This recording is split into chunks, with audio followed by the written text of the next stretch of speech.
with all traffic conditions and coming to this part of the city.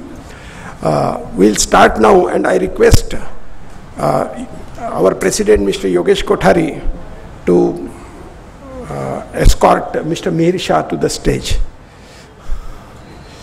Mr. Ravi Kapoor, our Vice President, please be here.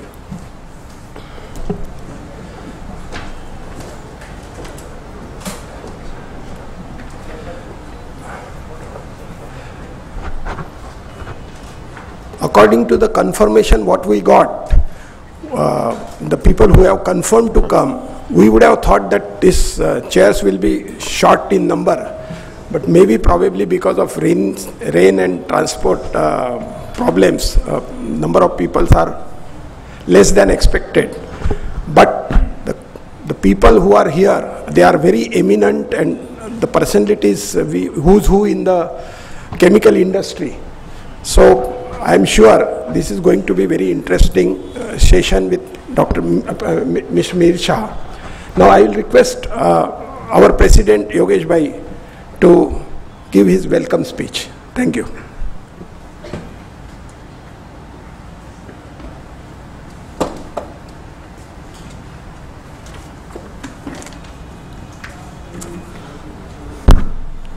Our Chief Guest and Speaker of the Day, Dr. Mihir Shah, Member, Planning Commission, Government of India, members of Indian Chemical Council and other associations, members of the press and media, ladies and gentlemen. On behalf of Indian Chemical Council, I welcome you to this 21st Dr. G.P. Kane Trust Lecture. Dr. G.P. Kane, after graduating with first class honors distinction from Bombay University, obtained his master's degree in 1934 and his doctorate from Imperial College London in 1939 under Dr. Bone. On return to India from 1939 to 1954, he taught chemical engineering at the Department of Chemical Technology, UDCT. He left his stamp on the chemical engineering department of UDCT, and his students went on to distinguish themselves all over the world. He was appointed as the industrial advisor by the Government of India in 1954, and the work done under his direction led to the establishment of the first petrochemical complex in India. In 1968, Government of India awarded him Padma Shri in recognition of his contribution to the education and industry. His students constituted Dr. G.P. Kane's trust in 1975 with the funds collected from students and well-wishers. This trust has instituted following to keep his memory alive: Dr. G.P. Kane Medal and Prize, Dr. G.P. Kane Visiting Professor of Chemical Engineering, Dr. G.P. Kane Research Fund, and Dr. G.P. Kane Lecture Series. The organizing of the lecture is entrusted to ICC, Indian Chemical Council, and distinguished personalities have delivered this lecture in the past. Some of them are Mr. S.S. Nadkarni, ex-MD of ICICI and Chairman of IDBI, Dr. M.S. Swaminathan, President, National Academy of Sciences, Dr. Kirit Parikh, Founder Director, Indira Gandhi Institute of Development Research, Mr. Mukesh Ambani, Dr. Anji Reddy, and Professor J.B. Joshi from UDCT, and many others. For this year's lecture, we have distinguished speaker Dr. Mihir Shah with us. Dr. Mihir Shah is member, Planning Commission, Government of India, holding the portfolios of water resources, rural development, and decentralized governance. He is the youngest ever member of the Planning Commission. He is also a member of the National Advisory Council chaired by Mrs. Sonia Gandhi. He will speak on the subject of the 12th plan, a paradigm shift in the water management in India, which is of great importance to all of us.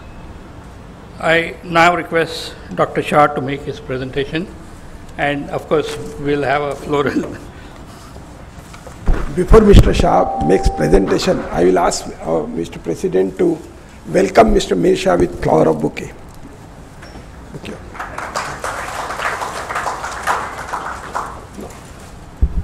Now, Mr. Mir Shah, please.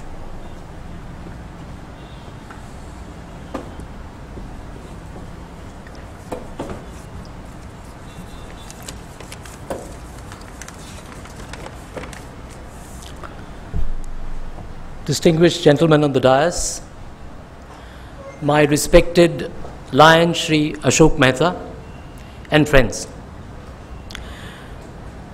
I'm really indeed delighted to be here with you to deliver this lecture today.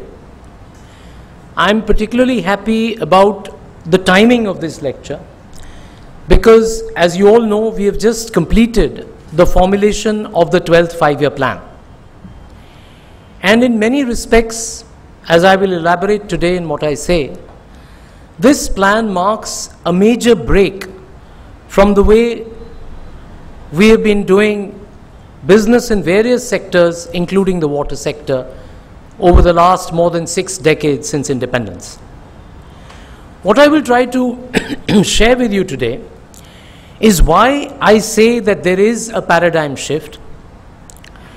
What is the process by which we were able to achieve what we are describing as the paradigm shift? What are the principles that animate the paradigm shift? And finally, what are the elements? What is the sum and substance of the paradigm shift in water management in India today? So I'll begin with a brief account of the earlier paradigm. What is the way in which water resources development has been happening in our country, and why there was a clear conviction within government that this needed to change. As you all know, there are 2 major pillars of water resource development in India. The first is the construction of large irrigation projects on our major rivers, the medium and major irrigation projects as they are called in government parlance. And the second is the development of our groundwater resources. Now, if we look at the first of these 2, that is the construction of large dams on our major rivers, we understand immediately where the problems have begun to arise. The first of these has been the enormous tragedy of displacement of some of India's poorest people as a result of the construction of these projects. These have mainly been the tribal people of our country who happened to be living in the areas which were the submergence areas of these large dam projects. And over time, not only have they suffered, but they have also been raising their voices of protest against the continuing building of these large dam projects. So that is one of the factors that certainly was taken into account when trying to build this paradigm shift. The second major factor was the fact that a lot of environmental damage occurs when we construct such major dam projects on our large rivers. The recent tragedy in Uttarakhand that all of you are aware of owes certainly in some part to the fact that we have not recognized that the Himalayan ecosystem is one of the most eco-fragile regions of our country, and any kind of development there without an understanding of sustainability considerations is not free from danger. But more than these 2 concerns of the social and environmental costs, the major considerations that we looked at were that even if we say that these are important parts of the development agenda of independent India, and they are, because they have made major contributions to food security and economic development, even recognizing that, what became absolutely clear is that most of our large river basins are now facing what we call basin closure. That the very possibility of building more and more large structures on these rivers is reaching a definite limit. Study after study has shown, and this is, you will find the references to this in the plan document, because this plan document is full of references to scholarly literature, which clearly establishes that major river basins in India do not have very much further scope for dam construction. So what we call basin closure is being rapidly approached. But what is even more a matter of concern for us, and this really is the thrust of our paradigm shift, is that wherever these large dams have been constructed, and even if we accept that a certain cost has to be paid for the construction of these dams, the fact is that the water that is made available, the irrigation capacity that gets created, that capacity is not being properly utilized.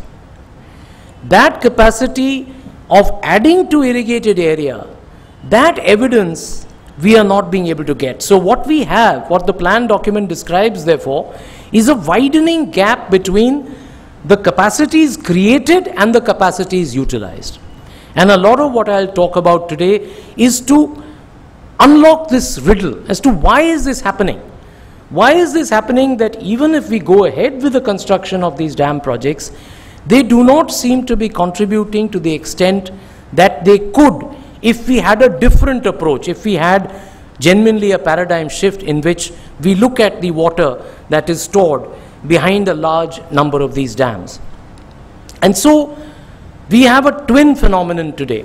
We have increasing gap between the irrigation capacities created and the capacities utilized, and therefore we have very low levels of what we call water use efficiency. India has among the lowest levels of water use efficiency in the world. And the idea of the 12th five-year plan is to propose strategies based on an understanding of why this is continuing to be the case. The second major area of concern, as I mentioned, is with the development of our groundwater resources. It is undoubtedly true that India's green revolution, the self-sufficiency that we have today in food grain production, has to do a lot with the way we have used our groundwater resources to meet the demands of food security over the last 30 years or so. And this has undoubtedly made a huge contribution towards ensuring food security for our country. But what we find today is that there is large scale evidence of falling water tables and falling water quality. So both the levels of groundwater and the fact of its contamination with, even now we find uranium in Punjab, and you would have heard of the so-called Cancer Express, which goes from Punjab towards wherever the better medical facilities would be available. And this is a really serious crisis where our children are drinking water which is now contaminated with uranium, with arsenic, with fluoride, and with a large number of other chemical and biological contaminants. So clearly we need a different approach to the whole development of groundwater. We have to recognize primarily that what matters when you do a development of groundwater is the nature of the aquifers. Aquifers are the storehouses where groundwater is found below the ground. And the nature of the aquifer depends on the nature of the rocks that are found below the earth. And what is not sufficiently recognized, or what has not been sufficiently recognized so far, and why the paradigm shift is necessary, is that 70% of India's land mass is underlain by what are called hard rock formations. Many of these rocks have been formed over thousands of years following the volcanic eruptions that happened when the Indian subcontinent separated from the African continent. Now just imagine that the volcano is emitting lava, and that lava is cooling down and forming rocks in a step-like formation, the Deccan Plateau that you're all familiar with, which the state of Maharashtra has a large share of. In these rock formations, once you take water out of the ground, it takes a very long time for the water to again recover its level below the ground. In hydrogeological terms, we say that the rate of groundwater recharge is very low. The fact is that water which took thousands of years to accumulate below the ground has virtually been mined in the last 30 years or so. You know, we refer to the word mining, I'm not using too lightly. When we speak of coal mining, we all know how long it takes for coal to form below the ground. I think we need to now start thinking of how long it takes for water to accumulate below the ground in the hard rock regions of India. And as I said, nearly 70% of India's landmass is underlain by these kinds of hard rock formations. So it is time now to rethink our entire development paradigm, our entire water management paradigm, as far as both surface water and groundwater are concerned. Now, as I said, I will also describe to you, I told you in brief now about why the paradigm shift was necessary. But it is also important to understand the process through which this paradigm shift was effected. You may all know that when a 5-year plan is developed in India, there are certain working groups that are constituted. On every subject within the domain, let's say, of water, we constitute working groups. There were 8 working groups that were constituted for the 12th 5-year plan. Normally, the approach is that the relevant secretary of that department chairs that group, and largely it's an official exercise which is done within the corridors of government, and that's how a plan is produced. For the first time in the history of the Planning Commission, all the working groups in the water sector were chaired by people from outside government. And this, I will elaborate, is one of the principles that animates the 12th 5-year plan and how it is a real paradigm shift compared to the previous plans. Every working group was chaired by a renowned academic or a person from industry, a person from civil society, a person from academia. There were people who were the best minds in the country who have worked on water. But no, it was not a romantic view of water coming from the outside. The people, the relevant secretaries and the officials were very much co-chairing each of these groups. So the chair and the co-chair were in a sense forced to sit together in one room and arrive at a consensus regarding the future of India's water strategy. And let me tell you, there was great opposition to this move when I first put it forward. There was great resistance from both sides. There were certain officers who felt very, they could not accept the fact that somebody else could be the chair. But let me tell you, the resistance from outside government or people who are outside government was even more.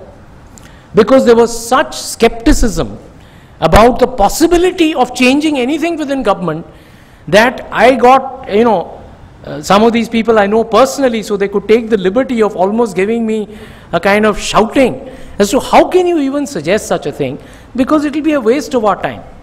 And I had to literally beg and plead these people to say that, look, give it this process a chance. Maybe things are not as bad in government as they appear to you from the outside. And let's try and arrive at something which is genuinely a dialogue and a consensus so that a change can be effected.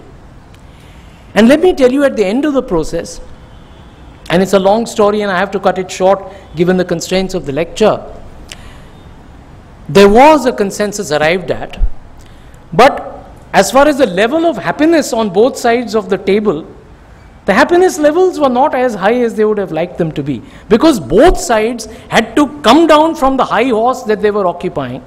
The people on outside government who had a great idealistic vision of some kind of change had to contend with the hard realities of what is going on the ground. And the people in government also, I must say, showed remarkable humility in accepting the fact that a lot of wisdom, as everyone in this room knows, lies outside the government. And the fact is that the participation of people from outside government contributed great value to the paradigm shift that we effected. So it was something based on partnership. It was not a government effort. The 12th five-year plan fundamentally was a plan based on partnerships. But I must also say it was a plan based on established best practices across the country. It was in fact based, I would say, essentially on the great work done by a number of state governments. And because we are in Mumbai, I have no hesitation in saying by, for example, the government of Maharashtra, the setting up of the regulatory authority. This was an example that the 12th five-year plan has cited and recommended to other state governments. You see, the fact is water under the Indian Constitution is a state subject. And my job is to convince the state governments to make the change that we are talking about. And the best strategy, in my view, was that if I can show that other state governments have actually done this already, that they have established this change on the ground, this paradigm shift on the ground, then the possibility of convincing other state governments increases manifold. And so everything in the 12th plan paradigm shift that I am describing is based on real life examples on the ground of best practices of state governments and of course of industry, of civil society, of academia. We drew upon the best minds and the best practices, and that is what gave us the strength to say that, look, this change is not only necessary, it's also possible, and it can be effected on the ground at scale. So this was briefly about how we went about it. I described why we needed the change. I described to you how we went about the change. I'll briefly, before I elaborate what the change is, speak about the broad principles that animated this change. The first change was that we took a multidisciplinary, multidimensional view of water. In the existing paradigms that I described earlier, water was essentially seen as an engineering activity based on construction. You had to do a lot of construction, you had to do a lot of engineering, but we were neglecting certain other aspects of water which I believe are equally important. The most fundamental of them being the fact that we need a participatory approach to water management. That we need in fact to look at this as an exercise in management, in involving the people who are the primary stakeholders in the development of our water resources. So it was therefore an endeavor to open up the discipline to not just engineering. Engineering remains central, but also to bring in agronomy, bring in hydrogeology, bring in sociology, bring in the fact that it's a participatory approach that we require. We tried to bring in expertise from all these disciplines to foster a different understanding of water as a resource. Closely allied to this was the fact, which I mentioned earlier, that water cannot be left to governments alone, that we need to have a paradigm of partnerships. Wherever relevant, whichever partners, whichever stakeholders are central to effective management of the water resource, we need governments to work in partnership with those stakeholders. And as I said, the very formulation of the 12th five-year plan is an example of that. And all of that, the change that I am describing, involves now a sense of partnerships with players who are outside government. So that was the second major principle that animated the change. The third was a very definite emphasis on sustainability. Because it is often felt that there's a major water crisis, but what is not recognized is that the crisis is almost man-made.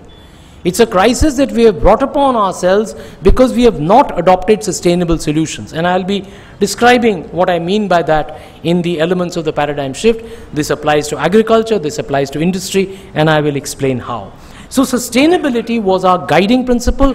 As you all may know, the 12th five-year plan speaks of faster growth, but it also speaks of more inclusive and sustainable growth. And that is the running motive of the 12th five-year plan, and certainly applies centrally to water.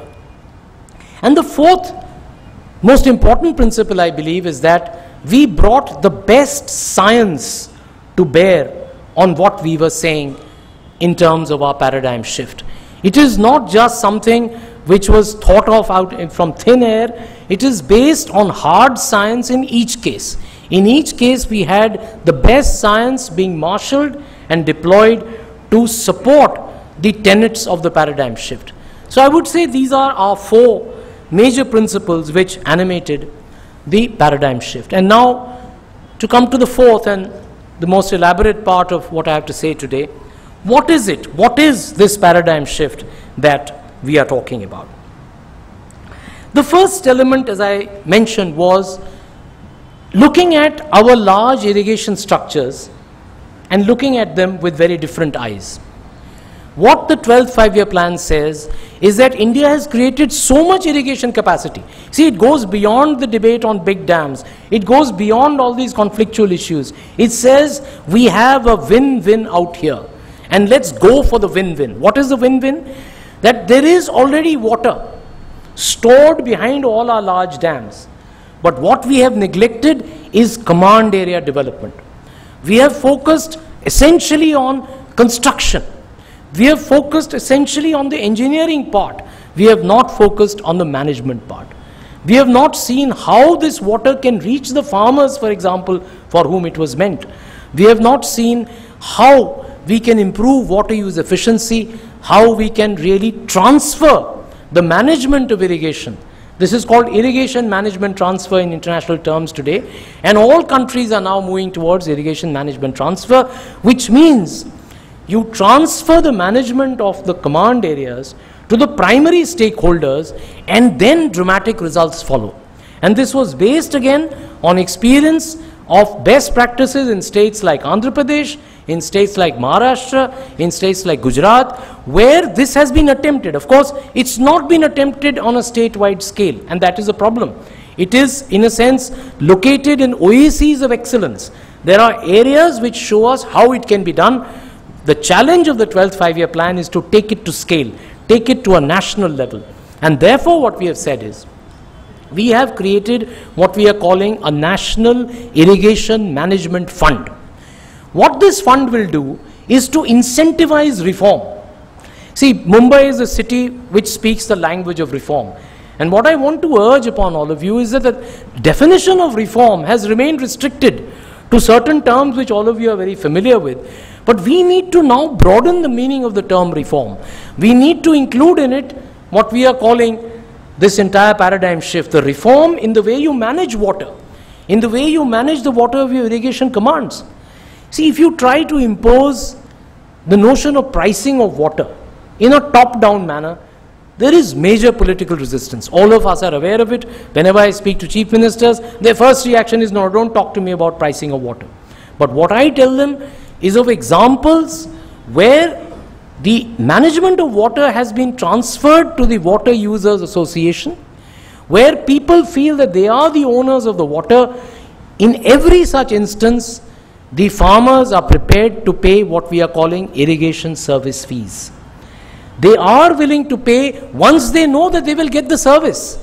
The difficulty has been that we have tried to manage this very, very complex resource in a top-down bureaucratic manner, which is not going to work. And therefore, what we are also proposing is a transformation of our irrigation departments. There are many irrigation engineers in this room who I deeply respect, but what I have been sort of building a dialogue with them about is that we need to have a conversation with other disciplines who will bring in the social dimensions of water, who will bring in the agronomic dimensions of water, who will bring in the hydrogeological dimensions of water, without which you cannot have effective water management on the ground.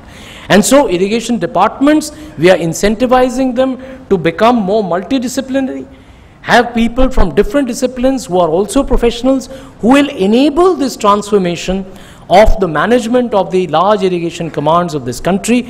And there is this irrigation management fund which will incentivize the states to move in this direction.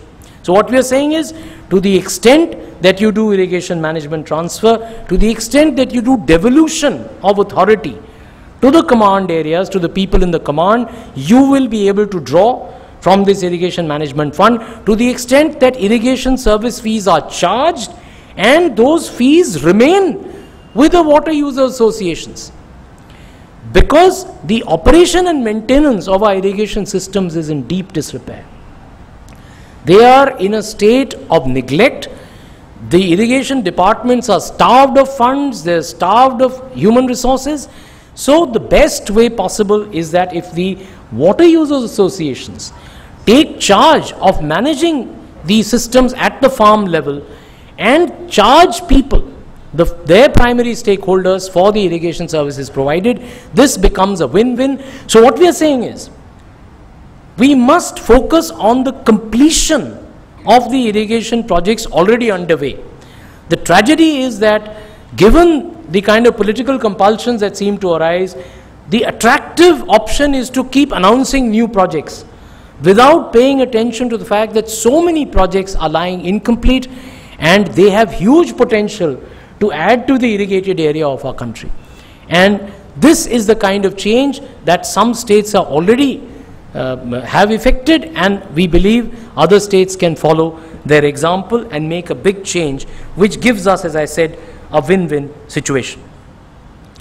Now to come to the question of groundwater, which is the second element of this paradigm shift. What have we done?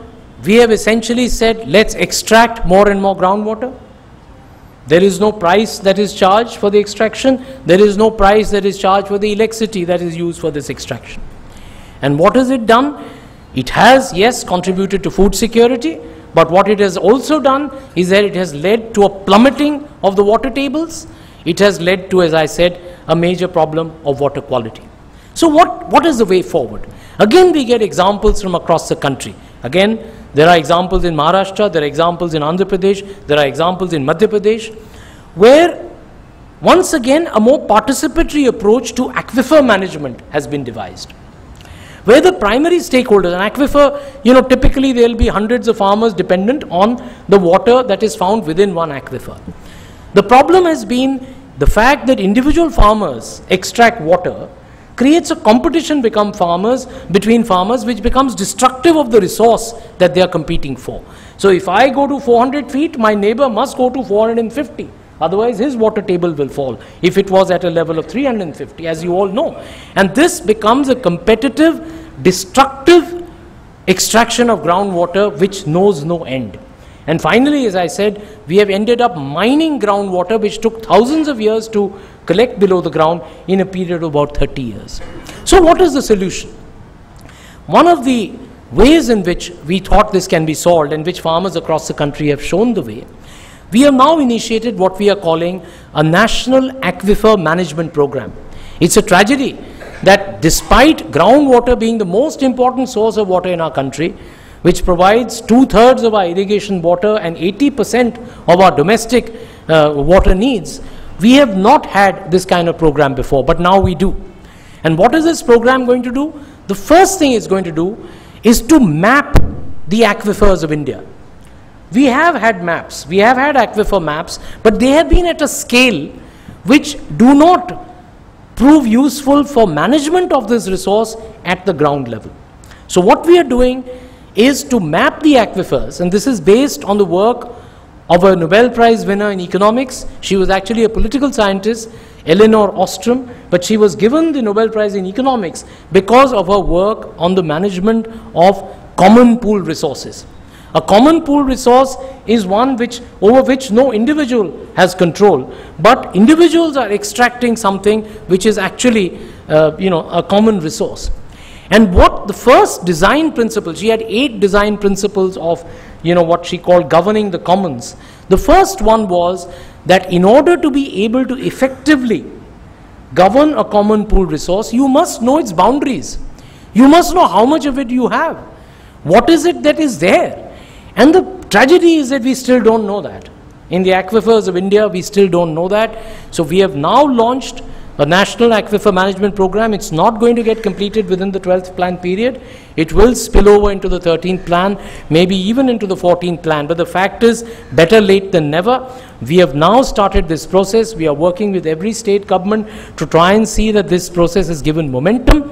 And what that will enable us to do is to share this information with the farmers, with industry, that look, the aquifer that you are tapping to grow your crops has water for 100 years if you grow crops which are in tune with the ecology of that region, with the availability of groundwater in that region. But if you grow sugarcane in Maharashtra, and I'm sorry to reiterate a point which is made time and time again, if you continue to grow a water-intensive crop like sugarcane in Maharashtra, you are going to face the tragedy of a man-made drought year after year in a state like Maharashtra. We have to make that change, and that change has to be based on the science of hydrogeology, which is what this aquifer mapping is about. It's about understanding the constraints, the limitations of availability of water. If you don't understand that, not only will your water run out for agriculture, you will face major conflicts for the industrial sector and the urban sector, evidence of which we get also from the state of Maharashtra. And it's not only Maharashtra. I'm in Mumbai, so I'm giving you the example of Maharashtra. It's in many states that we have a mismatch between the cropping pattern and the hydrogeology, the nature of the aquifers found in that region. So what we are saying is, if farmers have that information available, they will make more rational, more sustainable choices about the use of this water, and their cropping pattern will shift to cropping patterns which are sustainable given the constraints of groundwater within their regions. And there is huge evidence of this actually happening on the ground.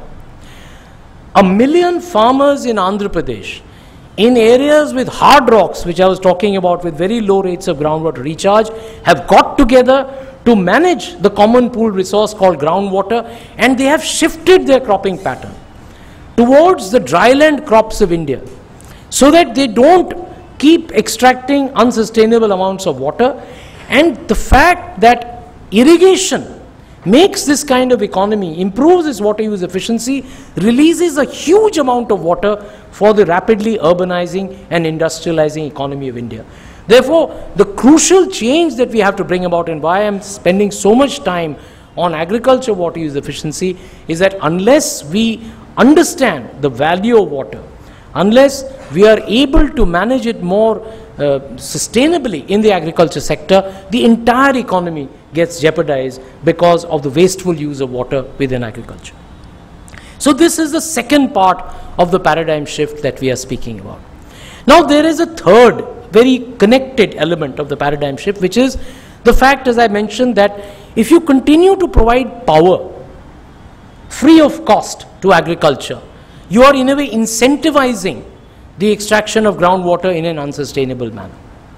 Now, over the course of the preparation of the 12th plan, we had a number of discussions with the chief ministers of various states, and we consistently got a feedback that, look, what you say is true, but it is politically unviable.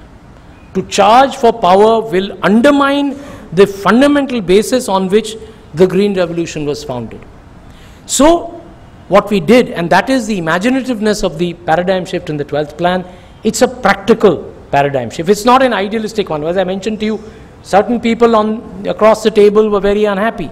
But what we found is a via media. And I must tell you, not only has this already happened in some states, state after state is now moving forward with great momentum in this direction. And what is that? That is that we are advocating a separation of the power feeders. The feeder which goes to agriculture is being separated from the feeder which is feeding the village, the schools, the hospitals, the children who have to study at night. What we are saying is, you can provide 24 hours power to the village and to industry and to hospitals and to schools, but give rationed power, 8 to 10 hours of power, but high quality, predictable power to the farmers, and you can make a big impact on the extraction of groundwater. The most successful example of this is the state of Gujarat. But now, this is being done in 7 other states across the country. The separation of feeders has become a major flagship program of many state governments, and this is making a major impact on groundwater extraction. And farmers are happy. Instead of getting that very low quality, unpredictable power, not knowing when they will get power, when they will not get power, the fact that they have an assured, predictable, high quality power supply is making them make more rational and sustainable decisions in the use of groundwater. So we believe that although it is true that so long as power remains free, there is an incentive for over extraction, in this way we are able to strike a fine balance between the interests of small and marginal farmers. You see, you must realize that The rich farmers have already got this power, they've already extracted the groundwater.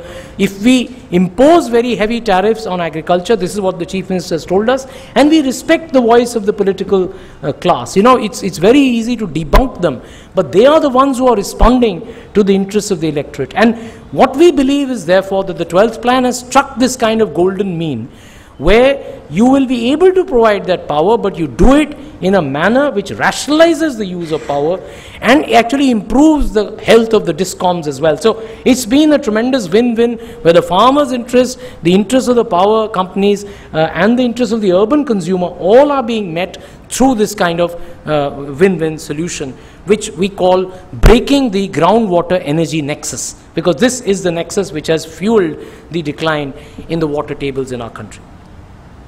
Now the fourth element of the paradigm shift, because what we had not done is to focus on the demand side, which we have done now with the 12th plan. But what is extremely important when we are talking about the limitations of large dams, the great success in the water sector in our country, throughout the country, has been the watershed management program. This is something which state after state has adopted. Today the government of India is also putting in large resources, and we also have, as you all know, the Mahatma Gandhi National Rural Employment Guarantee Act. Now this program has been a very uneven program on the ground. In many cases it has remained a meaningless dole, which there's been a lot of corruption, but where the program has been well implemented, what we have found is that it has been planned on a watershed basis, where you use the money available under NREGA to restore the health of the catchment areas and to recharge groundwater. You have been able to bring the water level up from where it was falling.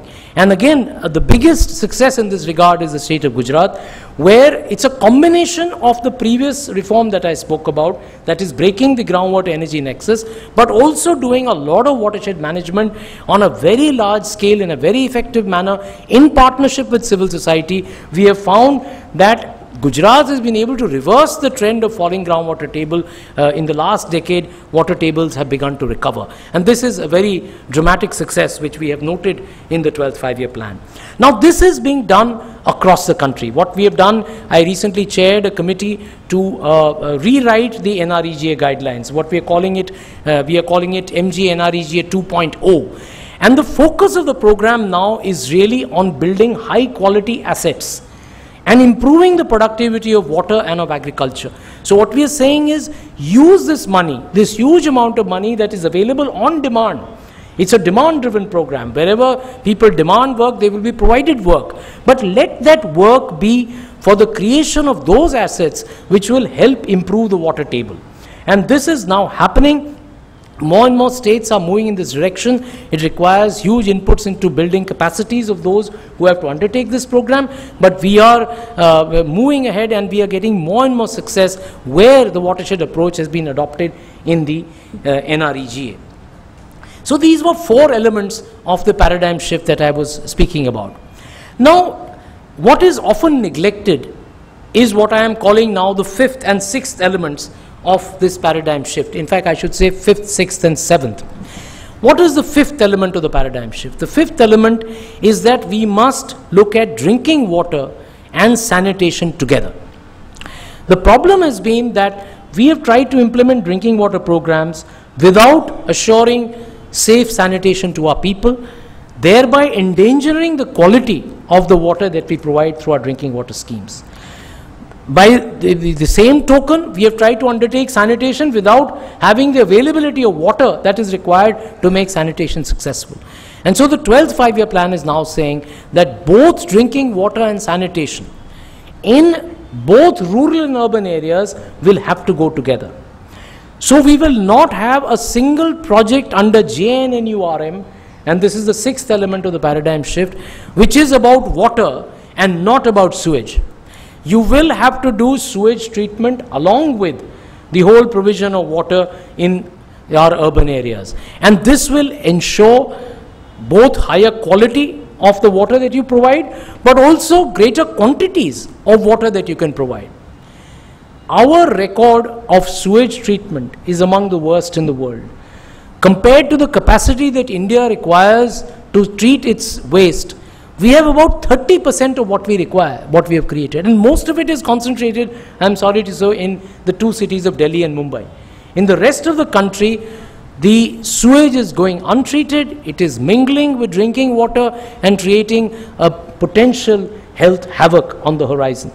So what we are saying is, we need to build these two together, take it forward, and here the role of the private sector is of enormous significance.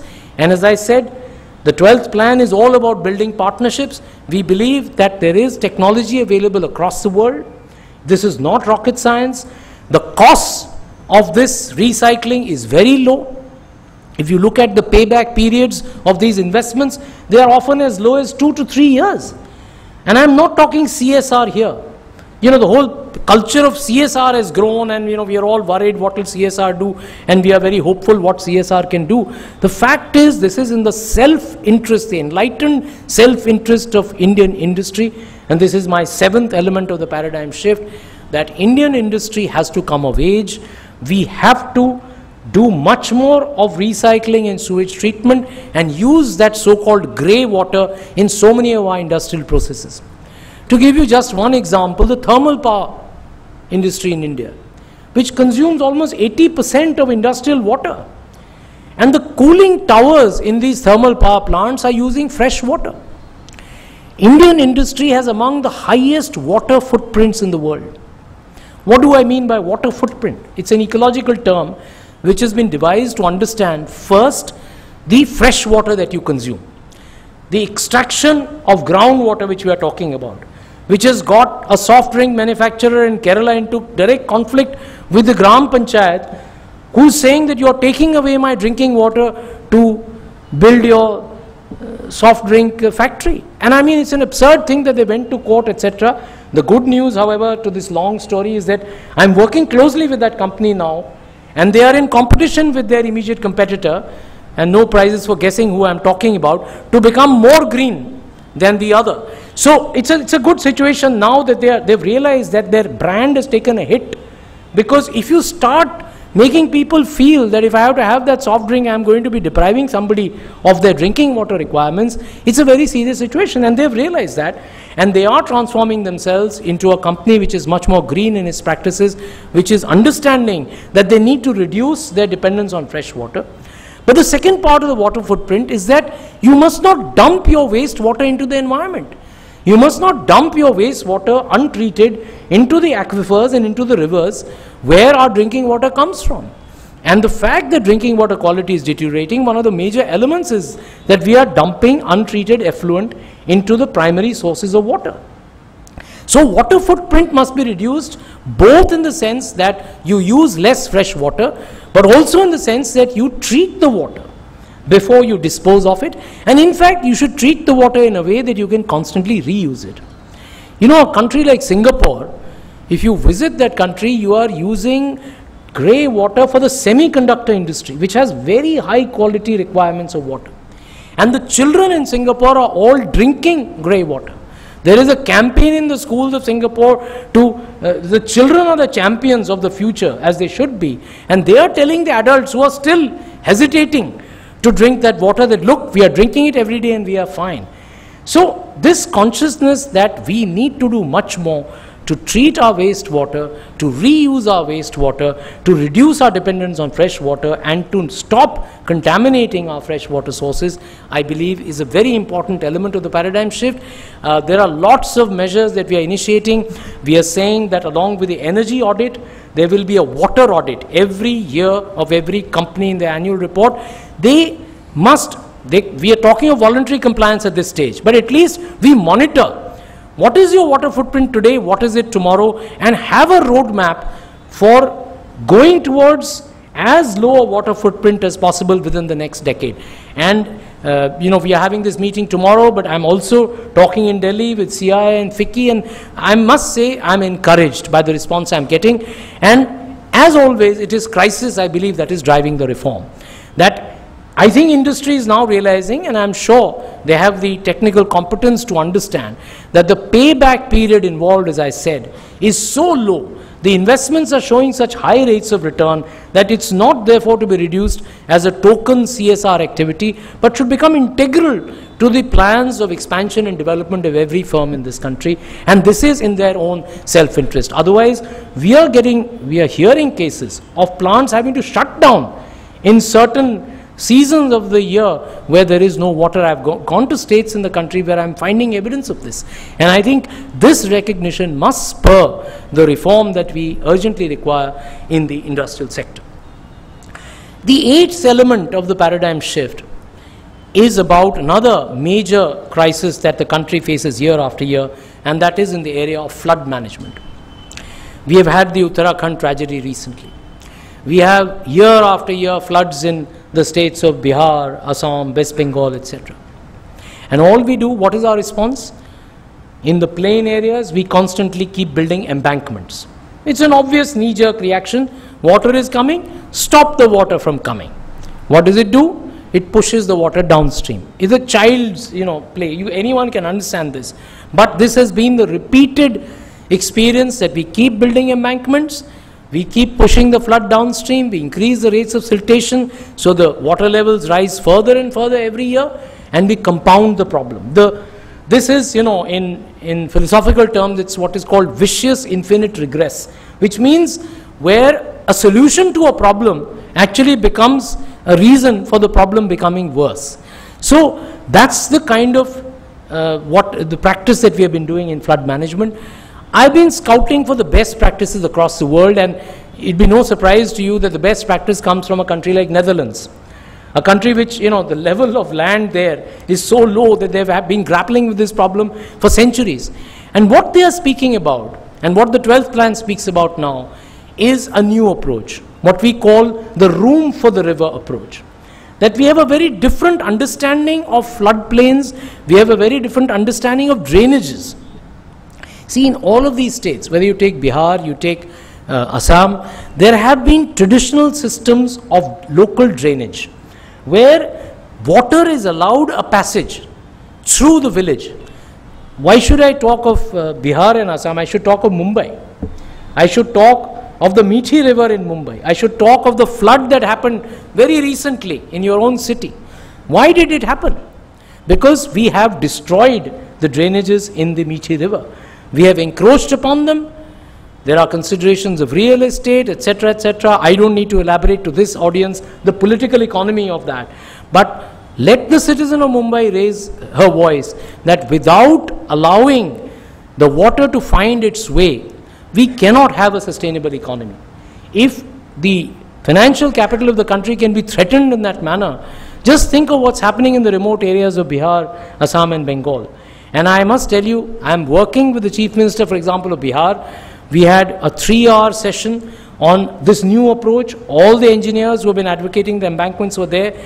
And the Chief Minister of Bihar was at pains to explain to them, in a sense much better than I could, in his own inimitable style, to his own officers and engineers that, look, you better make a change because this approach is not going to work. And he had grown up with floods. He explained in his own way how floods have become such an impossible problem to handle. And that is the way I believe we need to make a change, where local drainages, the traditional drainages which have existed, are revived. It's a major effort. It's not going to happen easily. It's a major exercise in social engineering, because you have to get communities together to understand that water must be given its passage, otherwise it will come to take its revenge on us. And as far as Uttarakhand, because this immediate tragedy has happened, I think it's very important to understand that we cannot continue to play around with a fragile ecosystem like the Himalayas. That these are, this is a very young, in geological terms, it's a very young ecosystem. It is a very fragile ecosystem. And in the rush for development, if we do not bear in mind what is the experience of development in hilly regions, and what are the kind of the experiments that have been attempted to actually make a sustainable beginning in this direction, all of these have been, by the way, given in the 12th five-year plan. It's a tragedy that still what has happened, but I believe it's also therefore an opportunity to take stock, to make a change, and really see how we can prevent the continuing disaster in the Himalayas that is happening.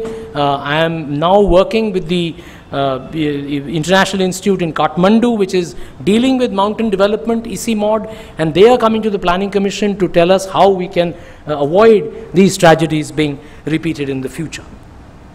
Apart from flood management, there are two overarching issues, the 9th and 10th elements of the paradigm shift, which I just want to touch briefly upon.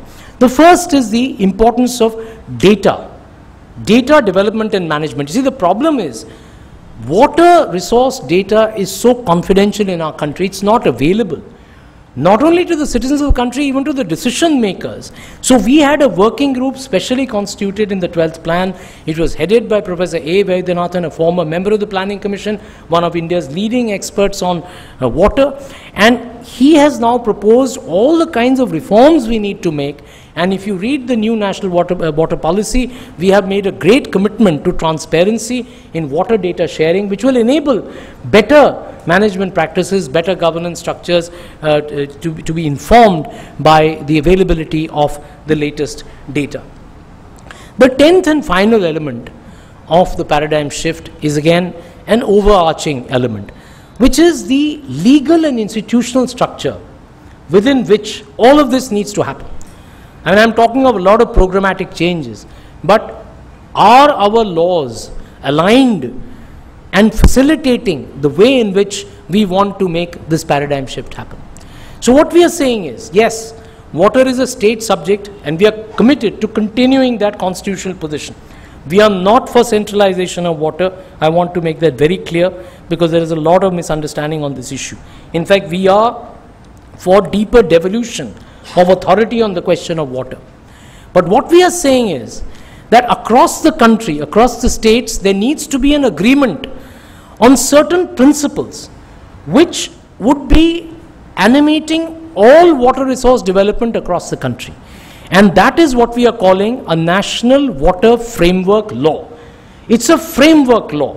It's an overarching law which goes beyond the national water policy. See, the national water policy, you can keep having policies, they sound very nice on paper, nobody can make them justiciable. They are statements of intent, often unfortunately remaining merely toothless, merely pious statements of intent. But what we are saying is, if we have a framework law where states sign on to certain principles which none of them will violate, then we have a better chance of resolving this huge conflict that is arising around the question of water.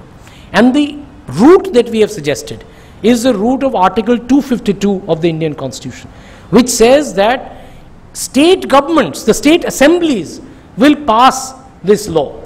And as you know, Article 252 says that if 2 state assemblies do that, then Parliament can also adopt such a law. So we want to empower the states, we want them to come forward, and I must say I've had encouraging responses.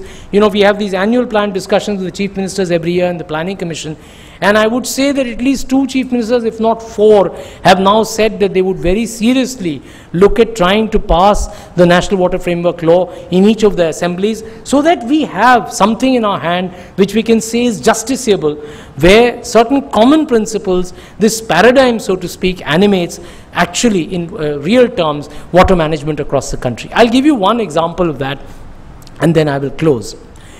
That is the example of groundwater, which I've been talking about a lot. I believe one needs to talk about it because it is almost an understated element of India's water management. There are people in the Central Water Commission who have told me, sir, there is nothing called groundwater. It's all water cycle. So the water which comes from the rain goes into the ground, it flows.